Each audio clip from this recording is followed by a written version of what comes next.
Good morning. आज का हमारा टॉपिक है पार्ट्स ऑफ स्पीच। इंग्लिश में जो भी आप देखते हैं, मोटी मोटी किताबें आप इंग्लिश की देखते हैं, उसमें बहुत सारे सेंटेंसेस एंड वर्ड्स का इस्तेमाल किया गया है। जब हम इंग्लिश को बांटते हैं तो इंग्लिश लैंग्वेज को 8 पार्ट में बांटा गया है। इंग्लिश लैंग्वेज के अंदर जितने भी वर्ड्स हैं उनको 8 पार्ट में बांटा गया है, जिसको हम लोग पार्ट्स ऑफ स्पीच कहते हैं। और हर वर्ड का मतलब उसका किस तरह से सेंटेंस में इस्तेमाल किया गया है इस पे डिपेंड करता है। सबसे पहले बात करते हैं नाउन की। नाउन क्या है? नाउन एक नेमिंग वर्ड है। इस धरती पे जो भी नाम है, चाहे वो किसी व्यक्ति का हो, किसी जगह का हो या किसी भी चीज का हो, सब कुछ नाउन है। जो भी नाम है वो नाउन है। जैसे हम लोग बोलते हैं अर्थ नाउन है, सन नाउन है, राम नाउन है, सीतामढ़ी नाउन है। जो भी नाम है, each and everything is noun. Noun के कुछ एग्जाम्पल्स हैं, जैसे Pratap was a great king. Pratap एक महान राजा थे। तो प्रताप क्या है? नाउन है। किंग क्या है? ये भी नाउन है। दूसरा जो हमारा सेंटेंस है, कावेरी स्टार्ट्स फ्रॉम कोडागु। तो कावेरी एक नदी का नाम है और उसकी शुरुआत कोडागु से होती है। तो कावेरी भी नाउन है, कोडागु भी नाउन है। इसी तरह और भी एग्जाम्पल्स हैं। The jasmine smells sweet. तो जैस्मिन जो है ये नाउन है। His bravery won him great honour. ठीक है, उसके साहस से उसको अवार्ड मिला, ऑनर मिला, सम्मानित किया गया। तो यहाँ ब्रेवरी नाउन है। अब इसके बाद बात कर आगे, अगला जो टॉपिक है हमारा वो है pronoun. A pronoun is a word used instead of a noun. Pronoun ऐसे वर्ड को कहते हैं जिसका नाउन के बदले में इस्तेमाल किया गया हो, तो ऐसे वर्ड को प्रोनाउन कहा जाता है। अब जैसे हम जब किसी के बारे में लिखते हैं, किसी व्यक्ति के बारे में लिखते हैं, किसी जगह के बारे में लिखते हैं या किसी वस्तु के बारे में लिखते हैं, तो बार बार उसका नाम हम नहीं लिख सकते हैं। तो उसके बाद हम उसके नाउन के बदले his,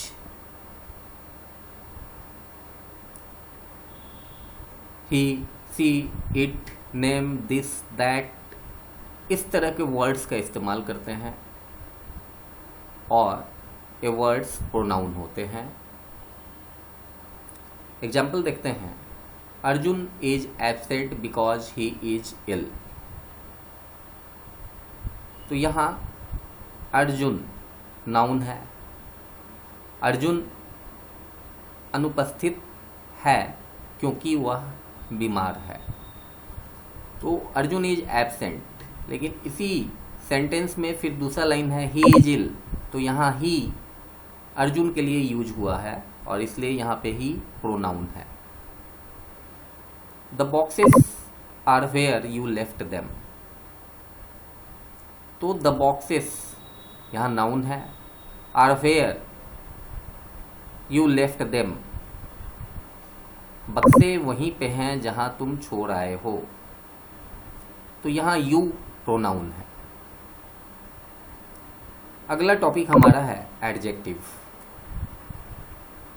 N adjective is a word that is used to add something to the meaning of noun. In other words, an adjective is a word that qualifies a noun. Adjective एक ऐसा word है, एक ऐसा शब्द है जो किसी noun के मीनिंग में या नाउन को क्वालिफाई करता है। तो ऐसा हर वर्ड जो नाउन को क्वालिफाई करे, नाउन की क्वालिटी बताए, उसको हम एडजेक्टिव कहते हैं। एग्जाम्पल है Ram is an honest person. तो यहाँ ऑनेस्ट बता रहा है राम कैसा इंसान है, तो राम ऑनेस्ट ईमानदार इंसान है। तो ऑनेस्ट जो वर्ड है ये एडजेक्टिव है। Ravan was a cruel king. Ravan कैसा राजा था, तो क्रूएल था। तो क्रूएल यहाँ पे एडजेक्टिव है। There are 40 students in this class. Class में कितने बच्चे हैं, तो 40। तो 40 यहाँ पे एडजेक्टिव है। और उसके बाद लास्ट हमारा जो एग्जाम्पल है आई हैव ए पेन। मेरे पास कितनी कलम है, तो एक कलम है, ए पेन। तो ए यहाँ पे एडजेक्टिव है। मैं आपको बता दूं इंग्लिश में आर्टिकल भी होता है, ए, एन और द। आर्टिकल होता है, जैसे यहाँ पे ए है, तो आर्टिकल जो है वो भी एडजेक्टिव ही होता है। अगला टॉपिक हमारा है verb. A verb is a word used to say something about some person, place और थिंग। वर्ब ऐसे वर्ड को कहते हैं जो नाउन के एक्शन को बताता है। नाउन क्या कर रहा है तो उसको बताता है।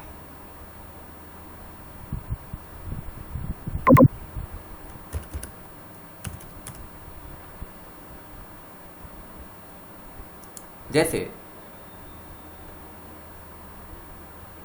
The fan is moving.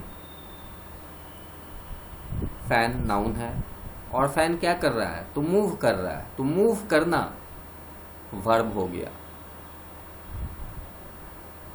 Ram is reading a book. Ram क्या कर रहा है, तो राम किताब पढ़ रहा है। तो रीडिंग पढ़ना वर्ब हो गया। तो वर्ब हमेशा नाउन के एक्शन को बताता है।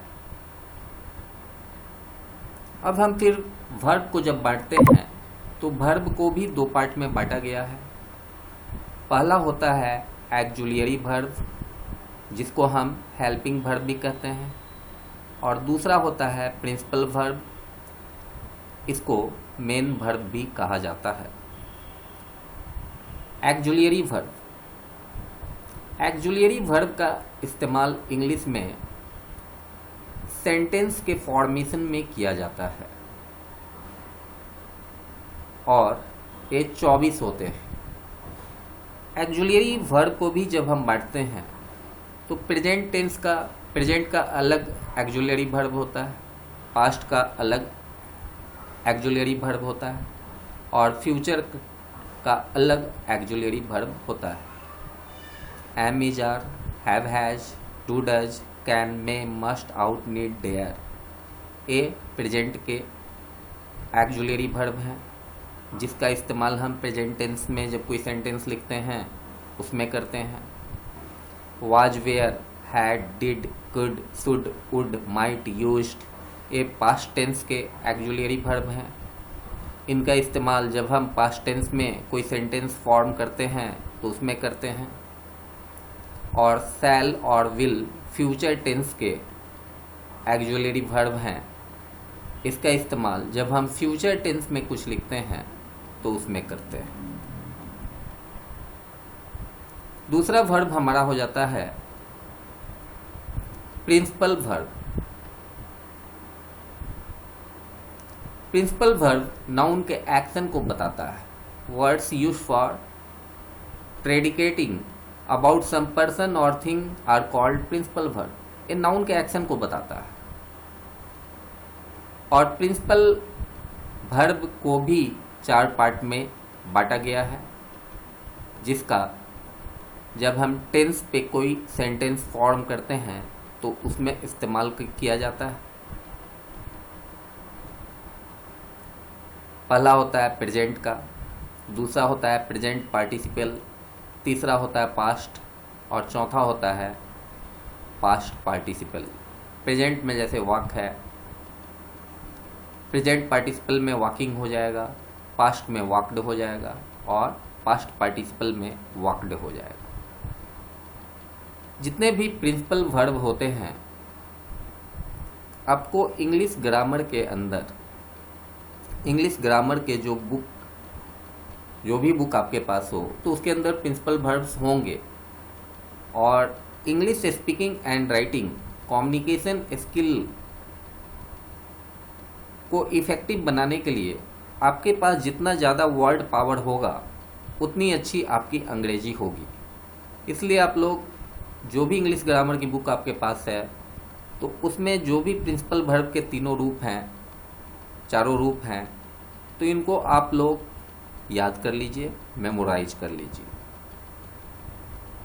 अगले वीडियो लेक्चर में मैं आपको एडवर्ब और उससे आगे के टॉपिक्स के बारे में बताऊंगा। Thank you.